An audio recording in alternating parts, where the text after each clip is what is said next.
Salut à tous et bienvenue dans ce nouveau tuto, ça faisait très longtemps que j'en avais pas fait. Et là l'occasion était plutôt bonne puisque hier, Fabien Volschlag de la chaîne Fab Wild Pix a sorti une vidéo qu'on a tournée tous les deux cet été au Salève, juste à côté de Genève. On a fait l'ascension et ensuite on a fait des photos de nuit. Donc vous êtes pas mal à m'avoir posé des questions techniques, à avoir posé des questions en tout cas en commentaire de sa vidéo.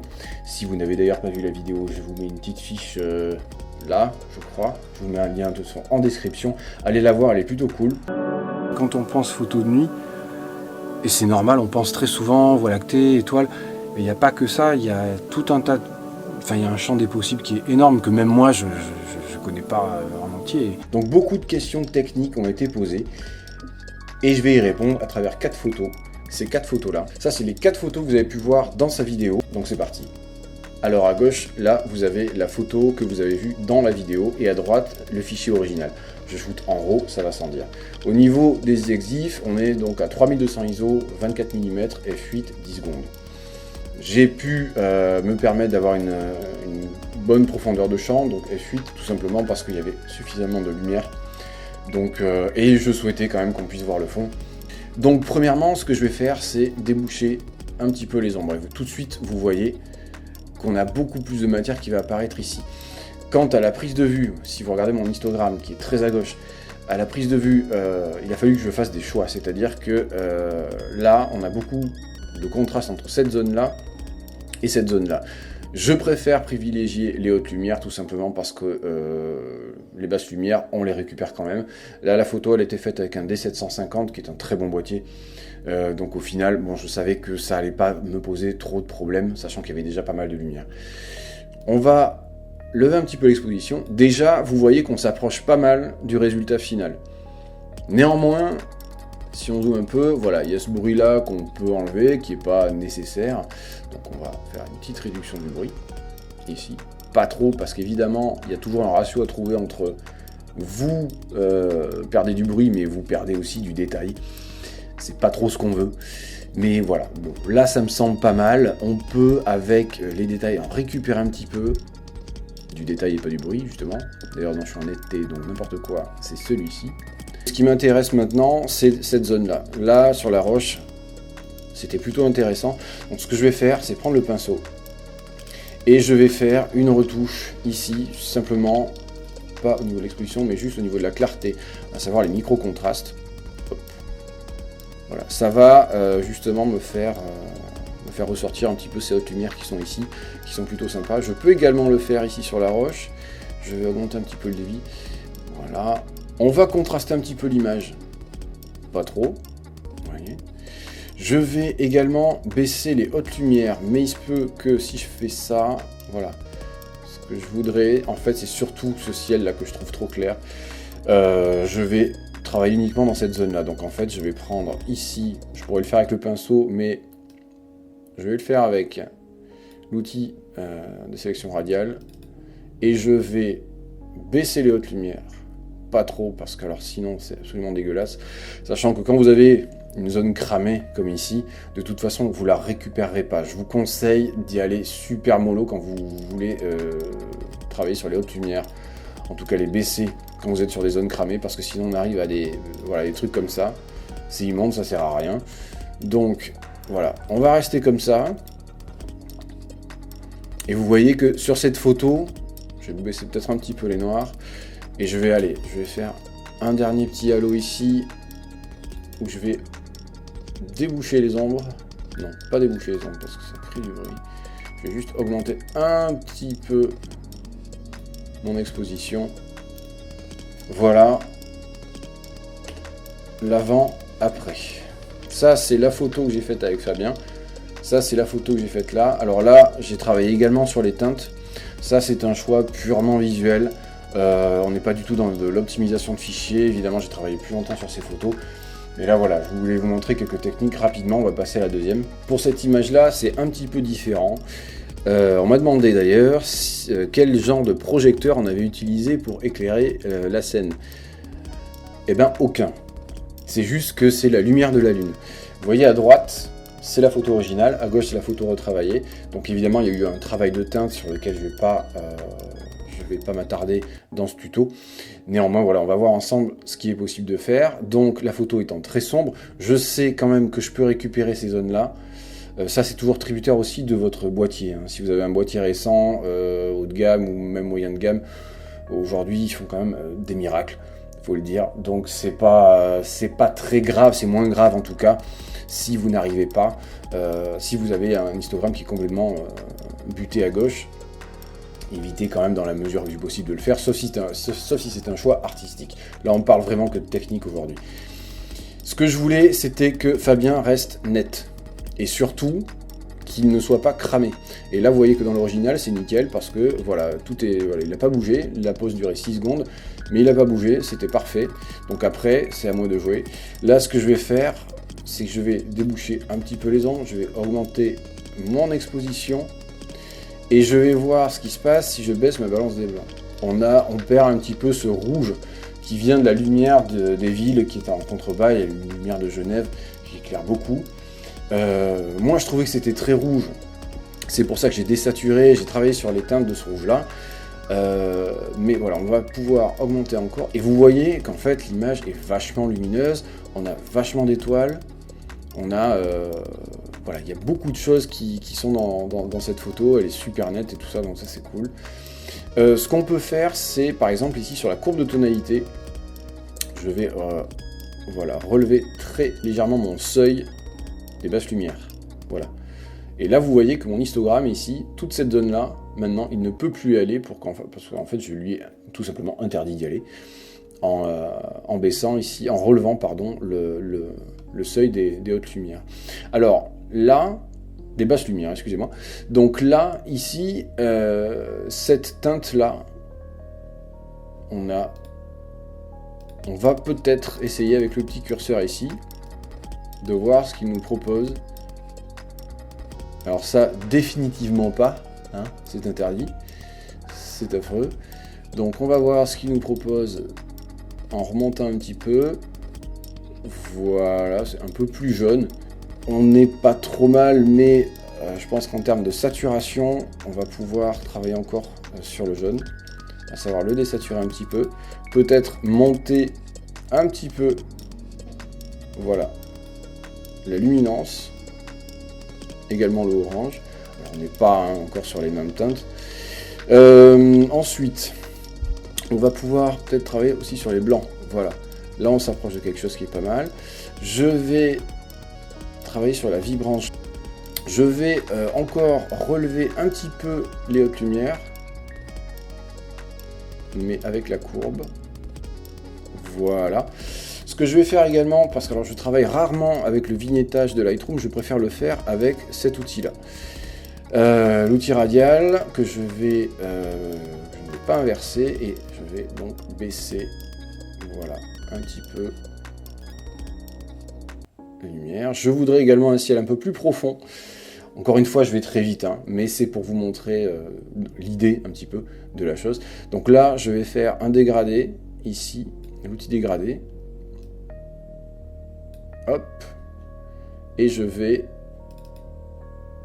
quand il se réveillera, voilà, je vais baisser mes hautes lumières, baisser mon expo, un petit peu encore, voilà. Je peux même, avec le pinceau, ici rattraper cette zone qui évidemment a été prise dans le filet de mon outil de sélection, mais sur laquelle je ne souhaite pas baisser l'exposition et appliquer les réglages que je viens de faire. Donc j'utilise le pinceau et je vais pouvoir effacer ici, voilà, un petit peu la zone sur laquelle j'ai travaillé. Et donc après, voilà, c'est pas les mêmes teintes encore une fois, c'est pas le même travail, encore une fois j'ai pris beaucoup plus de temps pour le faire. Mais voilà en gros ce qu'on avait. Donc ça c'est la photo que je viens de travailler. Voilà, à peu près dans l'idée, voilà ce que j'ai pu faire en quelques minutes. Troisième photo, donc l'une des dernières grottes qu'on a explorées, la fameuse photo où j'ai demandé à Fabien de relever sa boule. Tiens ta boule, relève-la, voilà. Et vous auriez dit quoi à ma place? Donc là, le travail va être finalement assez minime. On va juste travailler sur les lumières qui existent déjà. On va un petit peu les magnifier, les mettre en avant. Donc là, il y avait cette lumière ici, grâce à la boule que tenait Fabien. Ne pas sortir cette phrase de son contexte. Donc je vais tout simplement faire une sélection, somme toute assez grossière, hein, je vous l'accorde, avec mon outil de sélection, qui d'ailleurs ne devrait pas me faire la sélection en rouge, mais bon, allez savoir pourquoi. Pour mettre un peu de clarté. Donc déjà, on commence à voir qu'il se passe des choses qui sont plutôt intéressantes ici. Je vais également donc éclairer la zone où est Fabien, parce que vous voyez que sur la photo de gauche, donc la ville est vachement plus présente, le ciel aussi, même lui. Donc ce que je vais faire, c'est tout simplement créer avec l'outil donc dégradé radial. Je vais appliquer donc de la clarté et je vais le juste arriver un petit peu la chose avec une exposition un petit peu plus présente au milieu. On peut augmenter un petit peu les blancs, augmenter même les hautes lumières. On peut saturer un petit peu le tout très rapidement. Encore une fois, je ne suis pas allé dans les détails, mais vous voyez qu'on s'est très vite approché du résultat qu'il y a eu à la fin. Il y a des fois où c'est pas la peine de travailler comme un bourrin sur ces images. Le moins, en général, étant le mieux. Mais là, bon, c'est pour ça que quand on dit que tout se passe à la prise de vue, bah c'est vrai. C'est le maximum qu'on puisse faire. Là, les conditions étaient très faciles comparativement à d'autres conditions que je pouvais avoir. Mais là, les conditions, en tout cas de lumière, étaient très simples, puisque déjà, c'est nous qui choisissions un petit peu notre lumière, quoi. Dernière photo, donc c'est l'une des failles par lesquelles on est passé au début de l'ascension, mais sur laquelle on est revenu pour faire cette photo-là. La première chose que je vais faire ici, c'est augmenter, pareil, l'exposition, ne serait-ce que ça déjà. Ça permet de s'approcher du résultat qu'on a eu sur la vidéo. Je vais ensuite, avec l'outil pinceau, pouvoir travailler sur ces zones-là. Vous voyez que j'ai appliqué de base une clarté de 21. Bon là c'est complètement arbitraire comme chiffre. Hein. 21 n'est pas pour moi un chiffre porte-bonheur ou le chiffre idéal en clarté, non, c'est du cas par cas de toute manière. Donc on va travailler voilà, à mettre en avant cette roche qui est plutôt balèze. Et d'ailleurs je me demande si on ne va pas l'augmenter un petit peu encore. Parce que c'est bien d'avoir quelque chose de, voilà, de plutôt costaud. Je suis désolé, ça rame un petit peu avec tous les enregistrements que je suis en train de faire en même temps. Donc voilà. Voilà pour la clarté ici. On va baisser un petit peu les noirs. Je vais augmenter, pareil ici, la présence de Fabien avec voilà, ce dégradé radial. Je ne vais pas mettre de clarté. Je vais juste augmenter un petit peu l'expo. Voilà, pas plus. Ce que je vais faire aussi, c'est que quand même, ici on a une image qui est assez contrastée. Le rendu me plaît, hein, on pourrait en soi le laisser comme ça d'ailleurs. Mais là, on a un petit peu plus de matière sur la photo que vous avez vue dans la vidéo. Donc ce que je vais faire, c'est ici pareil, relever un petit peu le seuil des noirs. Pas trop, pas la peine d'aller comme un bourrin. Alors, on m'a également demandé quelle était cette lumière. Alors c'est tout simplement l'éclairage de la ville qui n'était pas si loin que ça.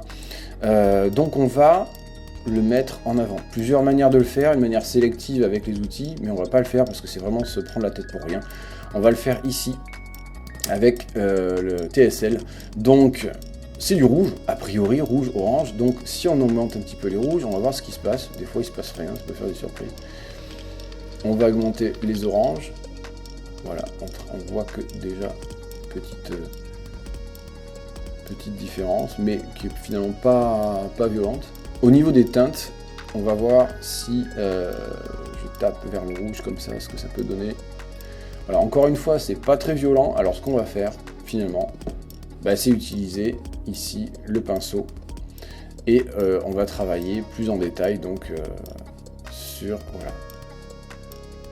cette ligne rouge comme ça. Voilà, et on va même voir pour augmenter si on fait ça. Blanc, les hautes lumières, ok. Là on est un peu plus jaune, donc dans les teintes, ce qu'on va faire c'est essayer de taper l'orange vers le rouge. Voilà, alors là un petit peu trop. Bon, en gros, c'est pas exactement ça, mais en gros vous avez compris le principe. On va également enlever un petit peu de bruit sur l'image. Là vous voyez que c'est assez bruité. Là c'est du crop 1.1, c'est pas bien grave hein, ce genre de bruit. Vraiment, moi le bruit honnêtement je m'en fous. Ça m'arrive de shooter à 12800 ISO ou même 25000 ISO avec le D850 et l'important c'est vraiment ce que raconte votre image au final. Si le bruit est vraiment handicapant, c'est que la prise de vue n'a pas pu être bien faite, mais vous prenez pas la tête avec du bruit. Ne refusez pas de montrer une photo sous prétexte qu'elle est bruitée alors qu'elle vous plaît. La meilleure des photos c'est celle qui vous plaît. Voilà. Là on va enlever un petit peu de bruit. Et on arrive à quelque chose qui marche plutôt pas mal. Voilà donc le résultat rapidement des photos retouchées. Donc voilà, encore une fois, on n'est pas exactement sur les rendus que j'ai fait sur les vidéos. Mais de toute manière, l'idée c'était pas ça, c'était surtout de montrer quelques techniques rapides. Quand je vais plus dans le détail, c'est d'autres techniques. J'en aborde dans mes autres tutos vidéo, donc vous pouvez les voir. Je vous les mets ici, puis ils sont sur ma chaîne et en description. Concernant la mise au point de nuit, il y a plusieurs solutions qui sont possibles. Et elles marchent toutes, mais ça dépend en fait des cas sur lesquels vous vous trouvez. C'est-à-dire que si vous êtes sur une nuit avec une lune, c'est super simple. Vous faites la mise au point sur la lune. Vous pouvez même la faire en automatique, en AF. Vous la faites, vous débrayez, vous repassez en manuel. Ça c'est hyper important parce qu'après quand vous allez faire votre photo, et ben l'appareil va essayer de faire la mise au point, il y a de grandes chances qu'il n'y arrive pas si jamais la lune n'est pas dans votre cadrage ou qu'elle n'est pas sur le collimateur que vous avez utilisé pour faire la mise au point. Servez-vous de la lune ou d'une voiture au loin ou d'une ville au loin, d'une petite lumière ou même d'une étoile. Ça marche aussi sur une étoile qui est assez lumineuse, étoile planète, en tout cas un astre. Si vous le faites en autofocus, pensez donc toujours à repasser en manuel pour pouvoir faire vos photos après. Ça c'est très important, ça vous évitera quand vous appuyez de voir votre appareil qui patine un petit peu, même beaucoup. Dans un cas comme celle-là, par exemple les photos là avec Fabien, c'était d'autant plus facile qu'il suffisait que je fasse la mise au point sur la lampe, voilà, sur la boule de lumière. Donc là, la question ne se posait même pas, c'était extrêmement simple de le faire. Mais c'est exactement la même chose que sur la Lune, sauf que c'était sur la boule de lumière. Voilà donc quelques techniques que je voulais vous montrer sur ces 4 photos-là, parce qu'il y a eu pas mal de demandes là-dessus. J'espère que ça a pu vous éclairer un petit peu sur les techniques que j'ai pu utiliser. Vous avez vu là, c'était pas vraiment compliqué. On avait vraiment des conditions faciles, c'est pas toujours le cas. J'ai souvent des conditions beaucoup plus compliquées que ça. Mais voilà, là l'idée c'était vraiment de pouvoir vous montrer des techniques assez simples. Si vous voulez en apprendre plus sur la photo de nuit, alors j'ai fait quelques autres tutos et surtout je donne des stages photo dans la région de Bordeaux sur des week-ends. Je vous mets les liens en description si vous voulez aller voir. Dernière chose, j'ai sorti il y a quelques semaines un film qui s'appelle Core, un court-métrage qui a été fait en Norvège, tout au nord. Beaucoup de prises de drone, beaucoup de time-lapse. Le film est assez court, c'est un film d'ambiance. Je vous mets le lien également, si jamais vous ne l'avez pas vu, allez le voir et faites-moi vos retours, ça me ferait super plaisir. Merci beaucoup d'avoir regardé cette vidéo. N'oubliez pas d'aller voir la vidéo sur la chaîne de Fabien, elle est vraiment sympa. Si cette vidéo vous a plu, merci de la liker et de la partager, de la commenter. Évidemment, si vous avez des questions sur des sujets que je n'ai pas abordés, posez-les en commentaire et je me ferai un plaisir d'y répondre très vite si je peux. Éclatez-vous, sortez des rangs, les rangs c'est chiant. Profitez-en, éclatez-vous et à très bientôt j'espère. Ciao.